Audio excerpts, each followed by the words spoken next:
শাকিব খান বলেন, আফরান নিশো বলেন, শরীফুল রাজ বলেন, সিয়াম বলেন, প্রত্যেকেই পজিটিভ একটা মুডে আছে সিনেমা নিয়ে। ক্যামিও ইন্ট্রোডিউস করাতে পেরেছি। এরকম সিনেমা আমরা করব যেখানে হয়তো মাল্টি স্টার থাকবে, 3জন 4জন, যেখানে প্রত্যেকের ক্যারেক্টারই জাস্টিস করতে পারবো আমরা। এবং আপনি সারা পৃথিবীতেই দেখবেন যে এই ধরনের মাল্টি স্টার নিয়ে সিনেমা হচ্ছে, সেখানে প্রত্যেকটা ক্যারেক্টারকেই গুরুত্ব দিয়ে কাজ করা হচ্ছে। এবং এখানে তো আপনি দেখবেন যে তাণ্ডবেও যে আমি যেমন শাকিব ভাইকে আমি ধন্যবাদ জানাবো যে তাণ্ডব তো শাকিব ভাইয়ের সিনেমা, ওইখানে যখন আমরা সুরঙ্গ 2 এর সুরঙ্গ মাসুদকে এনে হাজির করলাম, যেটা সুরঙ্গ 2 এর ইন্ডিকেশন দেয়, সেটা গল্পের মাধ্যমেই তো করা হয়েছে। সেই গল্পটা আপনারা দেখেছেন, তাণ্ডব সবাই দেখেছেন আপনারা, আর পাইরেসি হয়ে যাওয়াতে আমার ধারণা সবাই দেখেছেন, কেউ বাদ নাই, ঠিক আছে। সো ওখানে আপনারা দেখেছেন। সো এই ঘটনাটা যে একটা সিনেমায় আমরা দেখেছি যে শাকিব খানের সিনেমা ওখানে কেউ নাই আর। তো সেইখানে যে আমরা যখন আফরান নিশোকেও আমরা অ্যাপ্রোচ করলাম যে এইভাবে করে আমরা চাই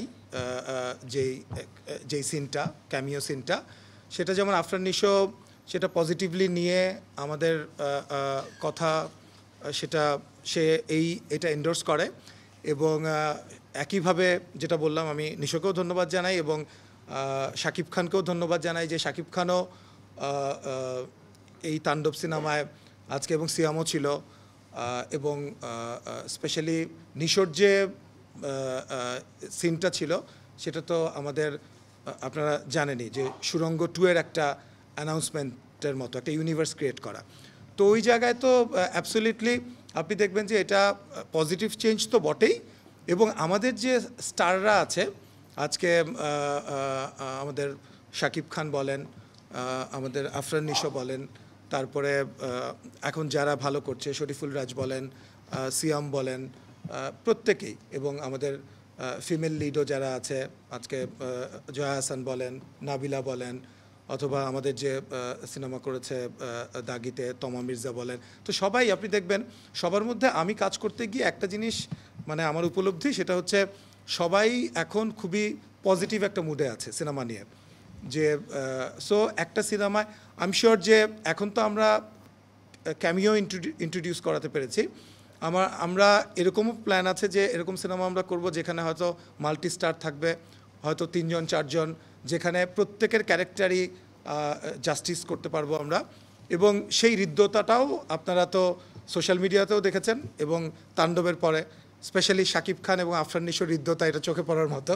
তো সেটা তো আপনারা দেখছি খুবই পজিটিভ।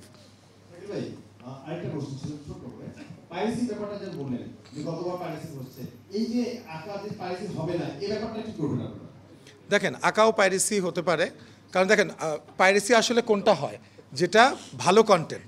সো সেই পাইরেসিটা ঠেকানোর জন্য আমি হইচইয়ের কাছে অনুরোধ করব যাতে হইচই যাতে একটুখানি স্পেশালি টেক কেয়ার করে এটা, কারণ আঁকাও কিন্তু পাইরেসি হওয়ার মতোই কন্টেন্ট। আপনি দেখবেন যে কোনো কন্টেন্ট তো আর পাইরেসি হয় না। পাইরেসি কোনটা হয়, যেটা পপুলার হয়, সেই পপুলার কন্টেন্টটাই তো পাইরেটেড হওয়ার মানে সম্ভাবনা থাকে। সো সেই জায়গা থেকে আমার কাছে মনে হয় যে আঁকাও সেরকমই একটা কন্টেন্ট, যেটার জন্য আসলে সবাই ওয়েট করছে। 4 তারিখে 4 সেপ্টেম্বর তো, হ্যাঁ 4 সেপ্টেম্বর আসছে, আপনারা জানেন, মাত্র কয়েকদিন।